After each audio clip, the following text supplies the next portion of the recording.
Afternoon VC. All right. I'm going to do a video I either haven't done in a very long time or I may never have done one of these. It's never been really in my interest to do one of these types of videos.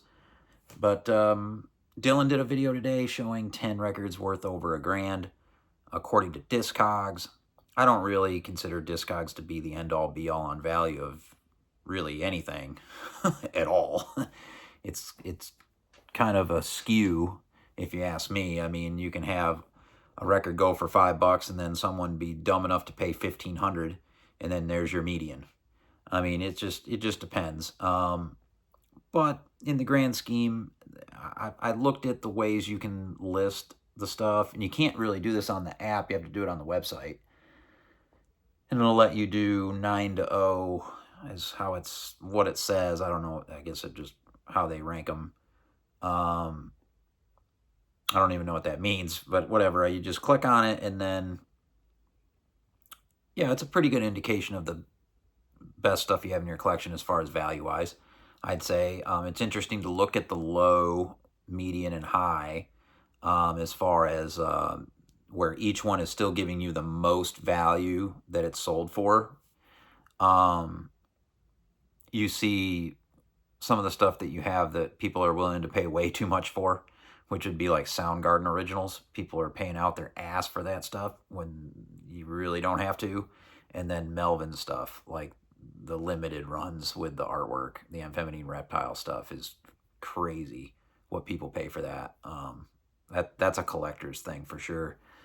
But these 10 are the top 10 for me. A few are in really bad shape, so they wouldn't get the median. But we're going to show these anyway, and no real surprises for me, I would say. And I went with the median. It's different when I did low and high, you know, as far as like what's been sold for, the highest amounts in each category. But yeah, the first one, and this is the reason this is on this list is because it's never been repressed. And that's the Kellen Phil Koran and Legacy African Skies. An absolutely gorgeous LP. Highly recommended. It is on CD, but it has never been repressed on vinyl. Came out on Capture Records in Chicago. Great Chicago musician. Just think the most beautiful Sun Ra Orchestra stuff you've ever heard is kind of what you're going to get with this. It's a big group. Absolutely wonderful performance. It sounds incredible. Yeah, and again, it made the rounds in the VC back in the day. I had to get a copy from Japan, so I had to pay up a little bit for it, but nothing to what it goes for now. Nothing compared to what it goes for now. But and the labels just have the symbol there that you commonly see with his records. So I won't pull it out, but that's at number 10. At number 9 is the record I pulled off the wall at one of the big drops that Noble had years back. I think I paid $80 for this record. It goes for significantly more according to Discogs. But it's not in the best of shape. But it is Dexter Calling from Dexter Gordon on Blue Note, a 1961 original mono microgroove pressing New York label. I always thought because it was that particular label, it wasn't an OG, but it is. OG mono. And this is one of my favorite Dexter Gordon records. The music lives up to the hype. He's on tenor with Kenny Drew piano, Paul Chambers bass, and Philly Joe Jones on drums. Of all his Blue Note material, this one's up there for me. It does still have the original inner bag as well. That was great. This plays phenomenal. It is in just gorgeous condition, the vinyl itself. The cover's rough, so I don't think I'd be getting no median value. I probably paid the right price for this, to be honest, based on the cover condition. But yeah, I love Dexter Gordon on the saxophone, and this is, to me, one of his best Blue Notes. And I love the cover, too. One of my favorites. So that one's at number 9. At number 8, I want to say I got this from Matt in LA during the pandemic times when he was selling off a lot of rare African records. This is Money Makes Man Mad on the Nigerphone Records label out of Nigeria. This is the Clément Gimon. And a very rare record. Phenomenal Afrobeat meets, there's a little bit of disco in this, funky, because it was from 1979, I believe. So you're getting close to that time when the African stuff went a little more dancier. But it is a phenomenal record. And the vinyl's actually in really good shape for this one. Was very pleased to get it. Can't remember what I paid for this, but it wasn't anywhere close to what it goes for. Here's what the back cover looks like, as a lot of the lyrics. Kind of similar to Fela Kuti, how a lot of their back covers looked. But definitely different than Fela. This is top tier shit. Covers in rough shape, like most African records you find, but it's all in one piece. Very, very stoked with that one, that I was able to get that. And that's at, what, number 8, I think? Yeah, this is number 7, staying in Africa. We moved to Zambia when Dylan at Noble was getting all his Zamrock stuff. When he had boots on the ground there, he got a couple of copies of Lazy Bones, the pinnacle of Zamrock records, from which we intend to cause havoc. And I did get an original from him. It is in rough shape, but it is all in one piece, and I paid a fraction of what this goes for. And it's a playable copy on the Zambezi label. Great Zamrock, you know, inspired by the Stones and inspired by Hendrix and the like. Wonderful, wonderful jamming guitars on this, and great vocals, and still going. The leader of the band is still keeping things rolling with this group. I think he's the only one left around, but yeah, fantastic stuff. And now again has reissued this, and I have that reissue. So that's honestly my play copy is the reissue. But there you go. Original of which Lazy Bones. Let's see, what are we on? I think number 6. Wasn't gonna have this list without Sun Ra on it, and you have Sleeping Beauty, an original El Saturn, with the paste-on cover, one that he would have sold at one of the shows in the 70s. One of my top 3, as far as Sun Ra is concerned, as far as favorites. Yeah, you're into this more spiritual end of things. Just really beautiful, beautiful stuff from Sun Ra and the orchestra. That's yeah, fantastic collection that I was able to acquire from Teddy early on when I got into making videos. And this one was another one too. So at what, number 5, Languidity, an original first pressing on Philly Jazz, with the shiny cover. Yeah, another one that's just incredibly spiritual and gorgeous music, with the full group, June Tyson on vocals. Just absolutely sublime stuff. John Gilmore, Eddie Gales on trumpet, Marshall Allen, Luke Manali on percussion, you know, just to name a few. Julian Presley's here on baritone, getting some low end thrown in. What can I say? 1978 original on this. These are definitely gone up in value from where they were the 8 years or so ago when I got that. This next one at number 4, This is only the second time I've ever seen this record. The first time I saw it was on the wall at Atomic in Los Angeles. He wanted $1,000 firm for it. I called him up. It was around Christmas time because I had seen a photo of it on the wall and put in an inquiry. I was hoping to get it and maybe talk him down some. He wasn't budging. He said in all his years of doing business, it's the only copy he's ever had.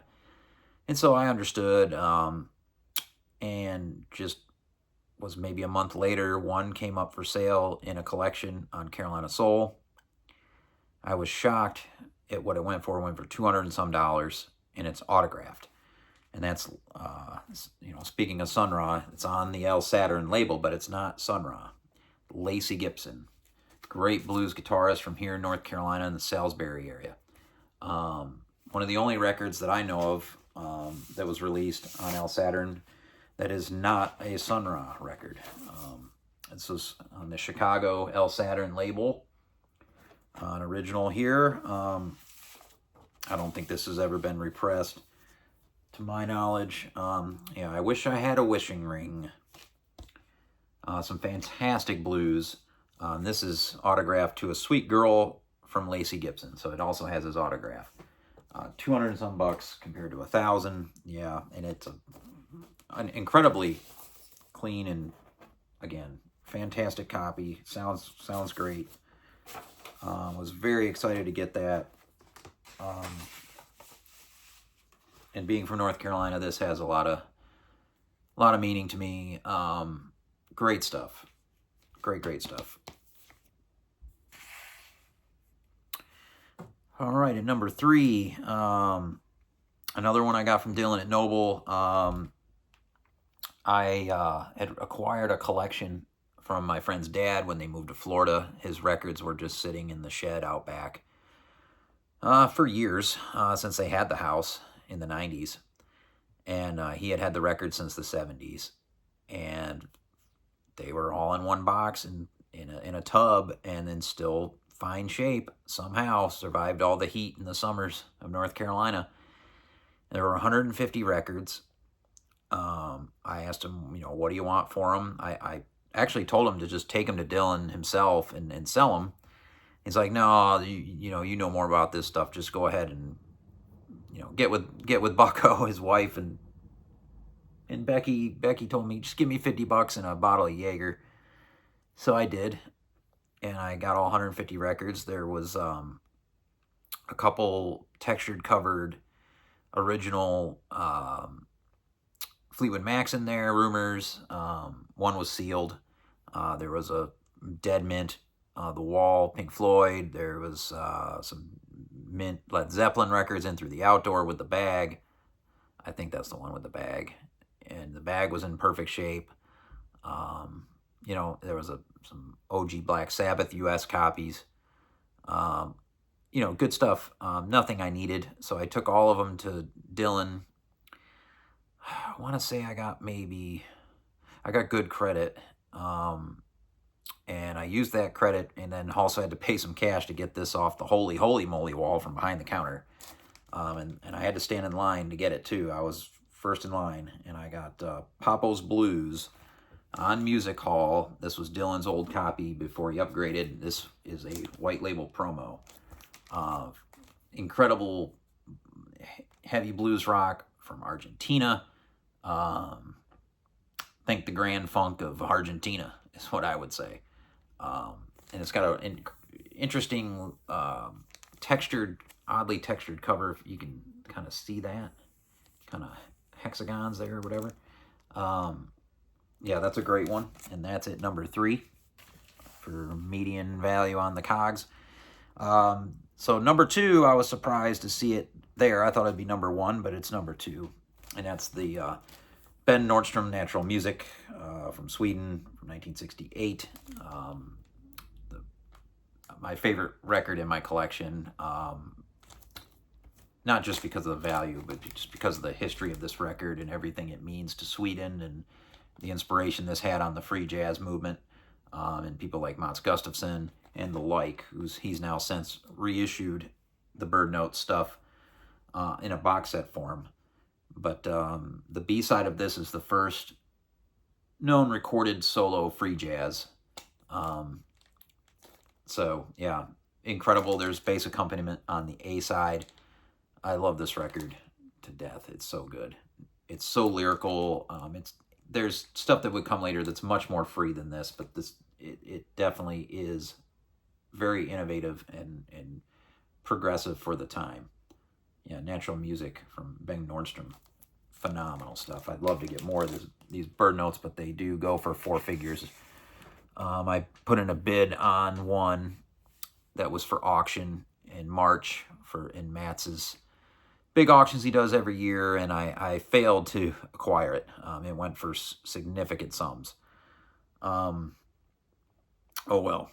And then at number 1, another one from that collection from Teddy from 7-8 years back that I acquired early on. And this record is kind of intriguing to me, but it's Pharoah Sanders' Pharoah, and with the brown cover. It is an original OG. This is number 1 as far as median value. Not my favorite stuff. Harvest Time's a great song. I do like the guitar playing on this. Indian Navigation, of course. There was an original with a blue cover as well. I don't know. I can't remember the press amounts of these. It was low, low press amounts. Nothing. Maybe 500. I can't remember.